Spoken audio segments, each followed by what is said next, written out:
La situation reste très inquiétante en Thaïlande. Confrontés à des inondations historiques et à la montée des eaux, les habitants de Bangkok, la capitale, ont continué de fuir. Outre des millions de personnes affectées, ces intempéries ont déjà causé la mort de 380 personnes au dernier bilan. Il pourrait évoluer. Jusqu'ici, aucun signe de décrue. On attend ce week-end un pic dans les précipitations. Le gouvernement thaïlandais s'inquiète que le tourisme ne pâtisse de cette situation. On écoute le Premier ministre Wangluck Shinawatra.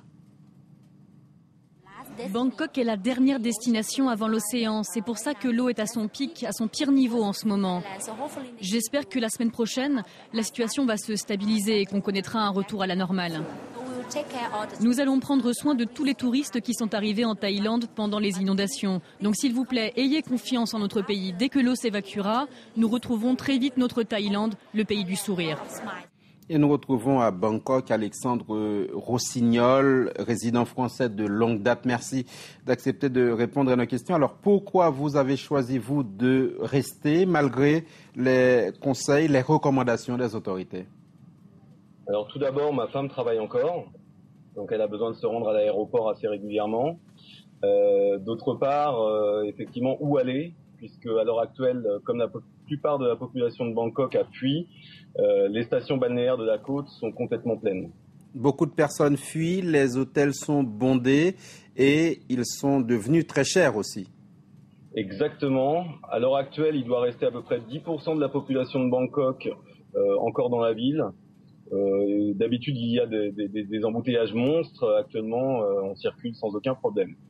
Et comment est la vie quotidienne dans cette ville inondée? Comment vous arrivez, par exemple, à vous nourrir, à vous procurer les produits du quotidien? Alors, pour ma part, je suis encore dans une zone qui est sèche, c'est-à-dire que les inondations ne sont pas arrivées jusqu'ici.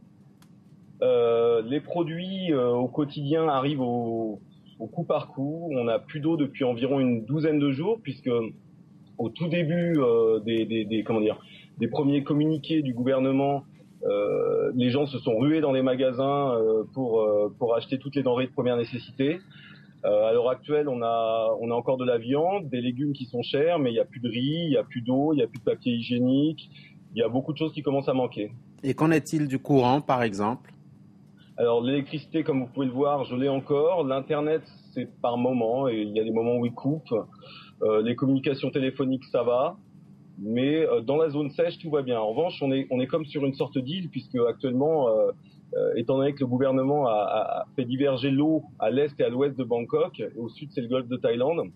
Donc on se trouve sur une espèce d'île entourée par des murs d'eau d'environ 2,50 m d'après ce que disent les autorités. Et ce week-end, on annonce beaucoup de précipitations. Notre correspondant Cyril Payen nous parlait d'un pic qui est attendu. Comment vous voyez les prochains jours? Alors, dans l'immédiat, des précipitations, il n'y en a pas puisqu'il fait un temps superbe aujourd'hui. Le problème, ce sont les marées.